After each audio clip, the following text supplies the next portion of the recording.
आज Doubtnut app download करें। Doubtnut पर अपने सभी गणित, रसायन विज्ञान, भौतिक विज्ञान और जीव विज्ञान के डाउट्स का करो सफाया। बस प्रश्न की फोटो खींचो, एक ही प्रश्न को क्रॉप करो और तुरंत वीडियो सोल्यूशन पाओ। अभी डाउनलोड करें। इस प्रश्न में हमें दिया है एक गेंद जिसकी गतिज ऊर्जा ई है, 36 से 45 डिग्री पर फेंकी गई है। उसकी उड़ान के दौरान उच्चतम बिंदु पर गतिज ऊर्जा होगी। हमें क्या बताना है कि उच्चतम बिंदु पर उड़ान के दौरान गतिज ऊर्जा क्या होगी। अब क्वेश्चन में क्या कह रहा है, एक गेंद जिसकी गतिज ऊर्जा ई है 36 से 45 डिग्री के कोण पर फेंकी जाती है। अगर हमें पता है कोई भी वस्तु अगर 36 से किसी भी कोण पे फेंका जाता है तो कौन सी गति होती है, प्रक्षेप्य गति होती है। ठीक, तो क्वेश्चन में कह रहा है प्रक्षेप्य गति के दौरान उच्चतम बिंदु पर गतिज ऊर्जा कितनी होगी, जबकि जहां पे कण हमारा 36 से 45 डिग्री के कोण पर फेंका गया था वहां पे गतिज ऊर्जा हमारी ई थी। तो हम मान लेते हमारे पास कोई कण इस तरह से था। ठीक, इसको ये हमारा क्या था, 36 था। क्वेश्चन में कह रहा है 36 से 45 डिग्री के कोण पर फेंका गया। तो हमने क्या किया, इसको एक वेग दिया इस तरह से v, जो कि हमारा 36 से कितना कोण बना रहा था, 45 डिग्री। थीटा बराबर क्वेश्चन में दिया है 45 डिग्री। और इस समय यह कण हम मान लेते हैं बिंदु ए पर था और यहाँ पे जो कण की गतिज ऊर्जा थी वो क्वेश्चन में दिया है ई है। अब हमें पता है कि अगर कोई भी कण इस तरह से कि 36 से थीटा कोण पर फेंका जाता है तो कौन सी गति करता है, प्रक्षेप्य गति करता है। तो कण का जो पथ होगा प्रक्षेप्य गति का इस तरह से होगा। कण एक बार अपने महत्तम ऊंचाई तक जाएगा और फिर वापस लौट करके पृथ्वी पर आ जाएगा जहां से हमने कण को फेंका था। ठीक, अब कण जिस सतह पे फेंका था मतलब पृथ्वी पर फेंका था मान लेते हैं, तो कण हमारा फिर से आके पृथ्वी पर गिरेगा इस तरह से। लेकिन जो कण का प्रक्षेप्य पथ होगा इस तरह से होगा, एक बार कण अपने अधिकतम ऊंचाई पर पहुंचेगा। तो हम मान लेते हैं कण हमारा अपने अधिकतम ऊंचाई यहाँ पर पहुंच गया और ये हमारी ऊंचाई पृथ्वी से क्या होती है, एच मैक्स कहलाती है। ठीक, अब क्वेश्चन में क्या कह रहा है, जब कण अपने अधिकतम ऊंचाई पर पहुंच जाएगा तो उस समय उसकी गतिज ऊर्जा क्या होगी। अब हमें पता है कण हमारा द्विविमीय गति कर रहा है, प्रक्षेप्य गति। तो अगर इसके वेग देखें तो इसके दो घटक होंगे, एक हमारा क्षैतिज दिशा में, इस दिशा में आ जाएगा हमारे पास v cos थीटा। ये हमारा क्या होता है, क्षैतिज दिशा में, इसको कह सकते हैं x दिशा में। क्षैतिज दिशा का वेग v cos थीटा होता है। एक हमारा ऊर्ध्वाधर होगा इस वेग का एक घटक, ये हमारा क्या होता है, vy इसको बोला जाता है। y दिशा का वेग v sin थीटा। ठीक, अब यहाँ से देखें तो अगर प्रक्षेप्य गति कर रहा होगा तो इसके पास दो वेग होंगे दो दिशा में, एक हमारा v cos थीटा क्षैतिज दिशा में, एक हमारा v sin थीटा ऊर्ध्वाधर दिशा में, जहाँ पे एक कण फेंका गया था।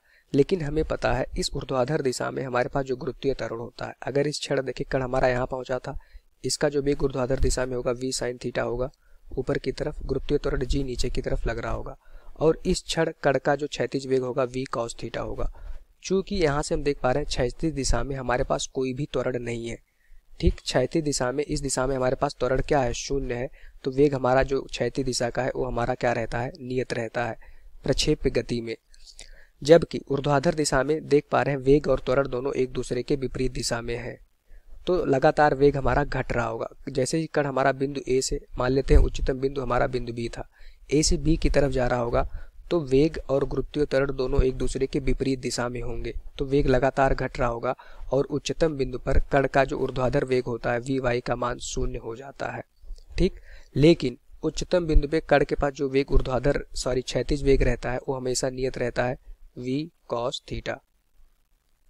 अब क्वेश्चन में कहा गया था उच्चतम बिंदु पर गतिज ऊर्जा क्या होगी, तो उच्चतम बिंदु पे हमने देखा हमारे पास वेग कितना रहेगा, v cos थीटा, जबकि ऊर्ध्वाधर वेग हमारा शून्य हो जाता है।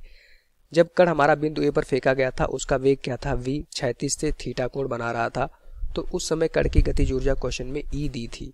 हमसे कह रहा था जब कण हमारा उच्चतम बिंदु पर पहुंच जाएगा तो गतिज ऊर्जा क्या हो जाएगी। तो हमने देखा जब कण उच्चतम बिंदु पर पहुंच गया तो उसकी जो वेग था v cos थीटा था। कण का द्रव्यमान मान लेते m था, तो उच्चतम बिंदु पर मतलब बिंदु बी पर अगर हम कण की गतिज ऊर्जा निकालते तो उसको हम कह सकते थे k डैश। उच्चतम बिंदु पर क्या हो जाता हमारे पास, half into m into V square, V B square. तो बिंदु बी पर उच्चतम बिंदु पर कण के पास वेग कितना था, क्षैतिज वेग v cos थीटा। तो वी बी की जगह पे हमारे पास क्या हो जाता है, v cos theta, half into m into V into cos theta का होल स्क्वायर। ये हमारा उच्चतम बिंदु पर हमें गतिज ऊर्जा मिल जाती। ठीक, अब यहाँ से देखते हैं जो हमारा थीटा था क्वेश्चन में दिया था 45 डिग्री के कोण पे फेंका गया था, तो यहाँ से k डैश थीटा की वैल्यू आप 45 डिग्री रख देंगे तो हाफ इंटू m इंटू यहाँ से हमारे पास क्या हो जाएगा v इंटू cos 45 का मान क्या होता है 1/√2, तो यहाँ से हमारे पास आ जाता है 1/√2 का होल स्क्वायर। तो यहाँ से हम क्या देख पाते हैं, हमारे पास उच्चतम बिंदु पे जो गतिज ऊर्जा k डैश आया उसका मान क्या है, half into mv² divided by 2। ये हमारी गतिज ऊर्जा कहाँ पे आई है, उच्चतम बिंदु पर। ठीक, √2 का स्क्वायर क्या हो जाता है हमारे पास, 2 आ जाता है। ये हमारी उच्चतम बिंदु पे गतिज ऊर्जा आ गई। लेकिन जब कण हमारा फेंका गया था बिंदु ए पर, उसके पास गतिज ऊर्जा क्या थी, चूंकि वेग v था, कण का द्रव्यमान m था, तो उसकी गतिज ऊर्जा अगर देखें k का मान निकाले तो हमारे पास हो जाएगा हाफ mv², जिसकी वैल्यू क्वेश्चन में हमें गिवन थी e। ठीक, तो हाफ mv² की जगह पे हम क्या रख सकते हैं, e। तो यहाँ से हमने k डैश की जगह पे क्या लिख सकते हैं, हाफ mv² की जगह पे हम रख देंगे e। तो हमारे पास जो गतिज ऊर्जा हो जाएगी उच्चतम बिंदु पर, वो हमारी पास गतिज ऊर्जा हो जाएगी आधी। कहाँ पे, जब कण हमारा फेंका गया था उस पॉइंट पे जो गतिज ऊर्जा थी उसकी आधी हो जाती है उच्चतम बिंदु पर, जब कण हमारा पहुंच जाता है तब। कण हमारा कहाँ पे फेंका गया था, बिंदु ए से फेंका गया था, ग्राउंड से। उस समय उसका वेग v था, तो उसकी जो गतिज ऊर्जा हो जाएगी हाफ mv²। अगर हम कण का द्रव्यमान m मान लेते, चूंकि एक क्वेश्चन में दिया है हमारे पास e के बराबर है, लेकिन जब जैसे ही कण हमारा उच्चतम बिंदु पर पहुंच जाता है उसकी गतिज ऊर्जा हमने निकाली, क्या आ गया था, हाफ mv² डिवाइडेड बाई 2। तो हाफ mv² की जगह पे हम क्या लिख सकते हैं, e, इस इक्वेशन से। तो उच्चतम बिंदु पे जो हमारे पास गतिज ऊर्जा होती है वो हमारा जब ग्राउंड पे कण रहता है उसकी गतिज ऊर्जा के आधी हो जाती है। ठीक, तो आंसर क्या हो जाएगा हमारे पास, उच्चतम बिंदु पे जो गतिज ऊर्जा होगी वो क्या हो जाएगा हमारे पास, आधा हो जाता है जब कण हमारा ग्राउंड पे फेंका जाता है उस समय के। तो हमारे पास इस क्वेश्चन का आंसर बी पार्ट हो जाएगा। गतिज ऊर्जा उच्चतम बिंदु पे क्या हो जाती है, आधी हो जाती है। यही हमारा इस क्वेश्चन का आंसर हो जाएगा। Thank you. कक्षा 6वीं से 12वीं से लेकर नीट, IIT, JEE वो एडवांस के लेवल तक 1 करोड़ से ज्यादा छात्रों का भरोसा। आज ही डाउनलोड करें डाउटनेट ऐप या व्हाट्सएप करें अपने सारे डाउट्स 8400 400 400 पर।